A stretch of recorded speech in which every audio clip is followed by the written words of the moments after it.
শান্তি।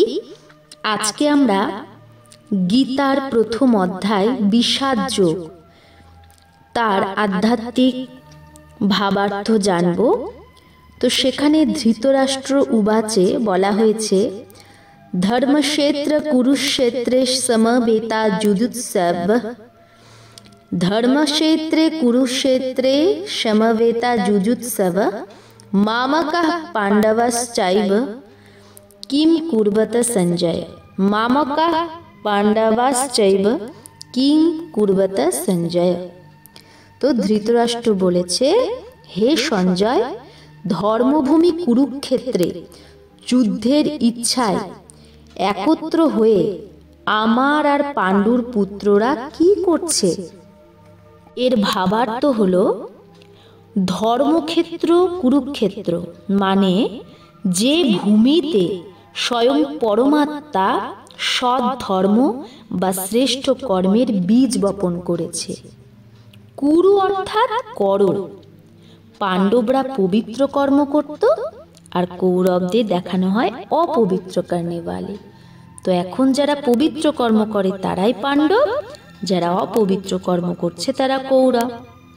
কুরুক্ষেত্রের ময়দানে 18 অক্ষৌহিণী সেনার সেই জমঘট, হাতিদের সেই চিঙ্গার, ঘোড়ার সেই আওয়াজ, রথের গড়গড়াহট, যোদ্ধাদের গর্জনা আর অস্ত্রশস্ত্রের সেই আওয়াজ, এগুলো সব শব্দ প্রতীকাত্মক, অর্থাৎ এগুলোর এক একটা প্রতীক আছে।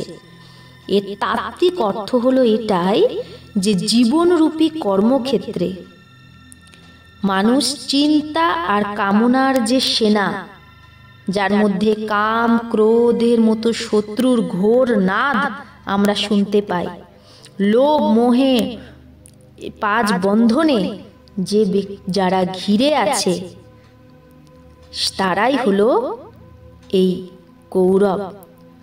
বস্তুত এই সারা সংসারই হলো কুরুক্ষেত্র, যেখানে প্রত্যেক ব্যক্তি এই কাম ক্রোধ লোভ মোহ অহংকারের বন্ধনে আবদ্ধ হয়ে আছে। এই সংসাররূপী কুরুক্ষেত্রে 3 প্রকারের ব্যক্তিত্ব এবং 3 প্রকারের যুদ্ধ আছে। তো প্রথম যুদ্ধ হলো পাণ্ডবদের মানসিক যুদ্ধ, ভালো আর খারাপ विकारों के मध्य चलने वाला अहिंसक वैचारिक যুদ্ধ। মানে আমাদের মনের মধ্যে ভালো আর খারাপের যে দ্বন্দ্ব চলে, সেটা হলো আমাদের আন্তরিক যুদ্ধ। এটাই হলো আন্তরিক কুরুক্ষেত্র, অন্তরের মধ্যে যে যুদ্ধ চলছে, মানসিক যুদ্ধ পাণ্ডবের। আর 2 নাম্বার হলো কৌরবদের পারিবারিক এবং রাষ্ট্রীয় যুদ্ধ। এখন যে পরিবারে, প্রত্যেক পরিবারে যুদ্ধ চলছে, পরিবারের মধ্যে লড়াই ঝগড়া চলছে, এটা হচ্ছে কৌরবদের পারিবারিক এবং রাষ্ট্রীয় যুদ্ধ। দেশে দেশে জাতি ধর্ম ভাষার আধারে যে হিংসক যুদ্ধ চলছে। আর 3 নাম্বার হলো বিদেশি, যাদের যাদব বলা হয়েছে। তো বিজ্ঞান গর্বিত এই অস্ত্রশস্ত্রের দ্বারা হিংসক যুদ্ধ, অর্থাৎ মিসাইল। তো পরমাত্মা পাণ্ডবদের গীতা জ্ঞান দ্বারা অহিংসক যুদ্ধের জন্য প্রেরিত করে বিজয় প্রাপ্ত করার জন্য যোগের বিধি শেখায়। সব কৌরব আর পাণ্ডবের যে নাম, সেগুলো হলো অলংকারিক বা গুণবাচক।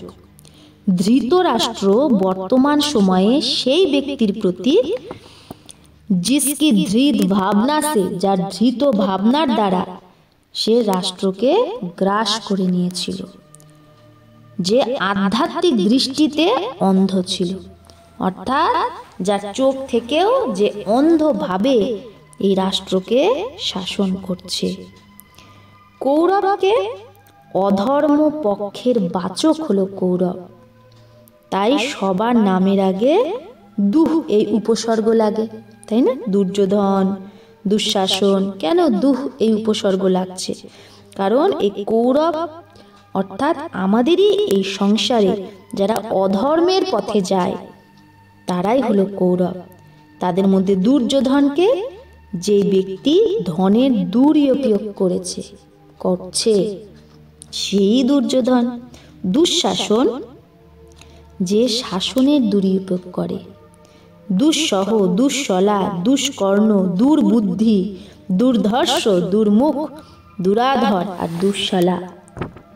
তার মানে সবাই কি করছে, শাসনের দুর্যোগ করছে। আর নামগুলো সব কি, দুঃসহ, দুঃশলা, দুষ্কর্ণ, দুর্বুদ্ধি, বুদ্ধিকে খারাপভাবে লাগাচ্ছে, খারাপ পথে, দুষ্কর্ণ কান দিয়ে খারাপ শুনছে।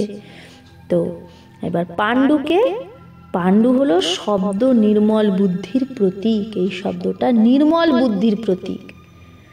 তো যুধিষ্ঠির অজাত শত্রু, অর্থাৎ যুধিষ্ঠির মানে যুদ্ধে স্থির থাকা ব্যক্তি, যে মন বচন কর্মতে দেশরহিত, মানে কারো প্রতি কোনো ঈর্ষা দেশ নেই, যে নিন্দা যে করে তাকেও শত্রু না মেনে মিত্র বানায়, সেই হলো যুধিষ্ঠির। তাই তাকে অজাত শত্রু বলে, যার কোনো শত্রু নেই।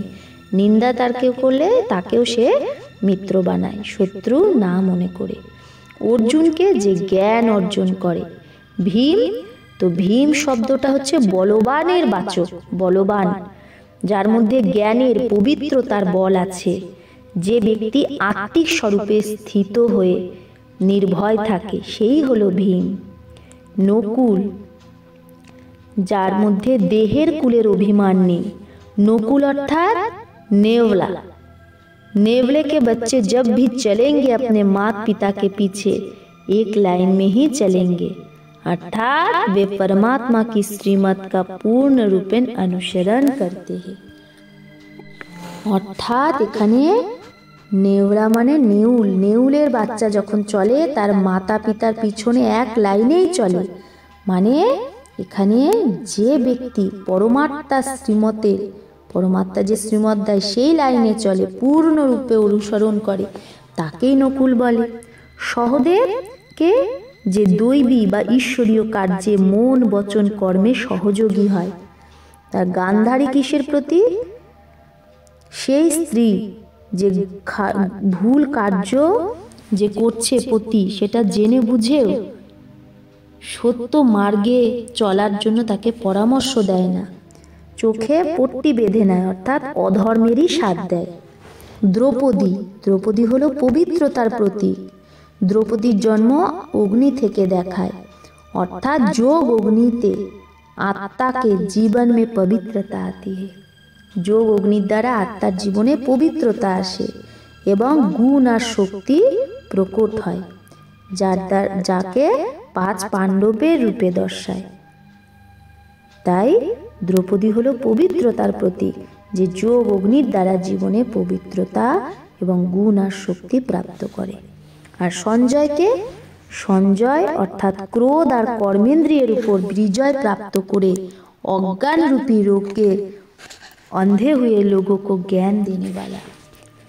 जे संजय के जे क्रोध और कर्मेंद्रियर ऊपर निजे विजय प्राप्त करे और अज्ञान रूपी रोगे जे व्यक्ति अंध हये आछे ताके ज्ञान देय। एगुलो सब प्रतीक एखनकारी, एगुलो सब घटना जेगुलो आमरा এই প্রতীক রূপে এই কুরুক্ষেত্র যুদ্ধে আমরা দেখতে পাই।